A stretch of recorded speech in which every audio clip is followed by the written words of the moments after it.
আমার যেহেতু এটা উইদাউট গ্যাসে চলতেছে কম্প্রেসরটি, সেক্ষেত্রে হচ্ছে আমার বেশিক্ষণ চালানো ঠিক হবে না। আসসালামু আলাইকুম, নতুন একটি ভিডিওতে আপনাদের সকলকে স্বাগত জানাচ্ছি। আমি হেমায়েতুল্লাহ। আপনারা দেখতেই পাচ্ছেন আমার সামনে একটি কম্প্রেসর রয়েছে, ক্যাপাসিটর রয়েছে এবং কিছু কেবল রয়েছে। এটার উদ্দেশ্য হচ্ছে আজ আমি আপনাদের দেখাবো একটি 1.5 টন সিঙ্গেল ফেজ কম্প্রেসর কিভাবে আসলে ওয়্যারিং করতে হয়, ক্যাপাসিটরের কানেকশন কিভাবে করবেন, কমন রানিং এবং স্টার্টিং, সেই বিষয়টাই আপনাদের দেখানোর চেষ্টা করব। তাহলে চলে আসুন। এখানে আমরা রেখেছি একটা হচ্ছে 45 মাইক্রোফ্যারাডের একটি ক্যাপাসিটর।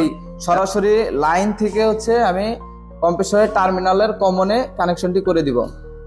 গেল কম্প্রেসরের টার্মিনালের কমন এবং রানিং যে কানেকশনটি আছে সেটি হচ্ছে প্রথমে হচ্ছে আমাদের মেইন পাওয়ারের নিউট্রাল থেকে হচ্ছে আমার ক্যাপাসিটরে আসবে এক প্রান্ত, সেম প্রান্ত থেকে হচ্ছে আমার আরেকটি কেবল সংযোগ হয়ে এটা হচ্ছে আমার রানিং এ চলে যাবে। এই যে আপনারা দেখতেই পাচ্ছেন এখানে হচ্ছে এই যে রানিং দেয়া আছে।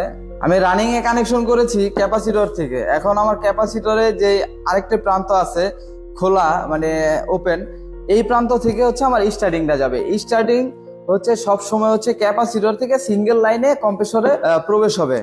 সেজন্য হচ্ছে আমরা স্টার্টিংটা কানেকশন করব। ক্যাপাসিটর এক প্রান্ত লাগালাম এবং এখানে হচ্ছে আমার টার্মিনালে যে স্টার্টিং পয়েন্টটা আছে এই স্টার্টিং পয়েন্টে হচ্ছে আমি স্টার্টিং কেবলটি লাগিয়ে দিব। আমার যেহেতু কানেকশন করা শেষ, আমি হচ্ছে আরেকবার আপনাদের রিভাইজ দিয়ে দিব যে কিভাবে আমি কানেকশনটি করছি। লক্ষ্য করলে দেখবেন যে আমার যে পাওয়ার সোর্সটি আছে এখানে হচ্ছে আমার লাইন এবং নিউট্রাল আছে। যেহেতু আমাদের কম্প্রেসরটি সিঙ্গেল ফেজ কম্প্রেসর, এই জন্য হচ্ছে আমরা লাইন নিউট্রাল রেখেছি।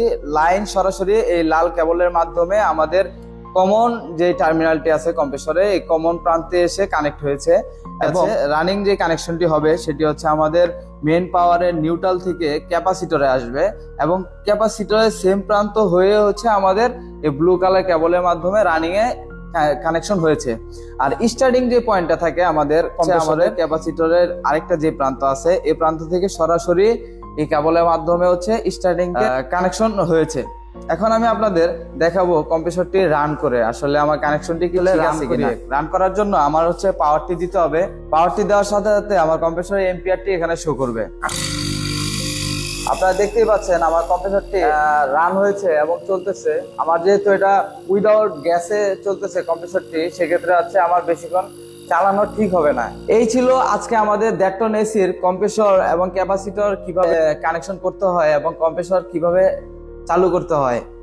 নেক্সট কোন ভিডিওতে হচ্ছে আমরা কম্প্রেসরের টার্মিনাল, কমন রানিং এবং স্টার্টিং যে প্রান্তগুলো আছে, ধরেন আপনার কোনো কারণে আপনার ক্যাপ নাই বা কোনো কারণে হচ্ছে মার্কিং দেওয়া নাই, সেক্ষেত্রে আপনি কিভাবে হচ্ছে কমন রানিং স্টার্টিং বের করবেন সেই বিষয়টা নেক্সট কোনো ভিডিওতে আলোচনা করা হবে। তাহলে আজকের ভিডিও এই পর্যন্তই। দেখা হচ্ছে নতুন কোনো ভিডিওতে নতুন কোনো টপিক নিয়ে। সেই পর্যন্ত ভালো থাকবেন, সুস্থ থাকবেন। ধন্যবাদ সকলকে।